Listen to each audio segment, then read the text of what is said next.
ভারতীয় উগ্রবাদীদের কাছে হার মেনে বাংলাদেশি তারকা মুস্তাফিজুর রহমানকে আইপিএল থেকে বাদ দেওয়ার ঘটনায় উত্তাল দেশের ক্রিকেট। ফিজ আইপিএল ছাড়িয়ে যেটির রেশ ছাড়িয়েছে দুই দেশের ক্রিকেটীয় সম্পর্কে। প্রশ্ন উঠছে আগামী মাসে অনুষ্ঠেয় টি-20 বিশ্বকাপ নিয়ে। এক মুস্তাফিজকে যেখানে নিরাপত্তা দিতে অপারগ বিসিসিআই, সেখানে গোটা টাইগার দলকে কিভাবে নিরাপত্তা দেবে তারা, সেই প্রশ্ন উঠছে।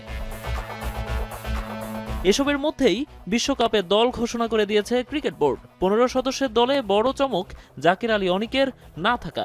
দীর্ঘদিন ধরে অফ ফর্মে থাকা এই ব্যাটারকে নিয়ে সমালোচনার মুখে ছিলেন নির্বাচকরা। সবশেষ সিরিজে আরেক উইকেট কিপার ব্যাটার মাহিদুল অঙ্কনকে দলে অন্তর্ভুক্ত করেও কম সমালোচনা সইতে হয়নি নির্বাচকদেরকে। দুজনকে বাদ দিয়েই বিশ্বকাপ দল ঘোষণা করেছে বিসিবি।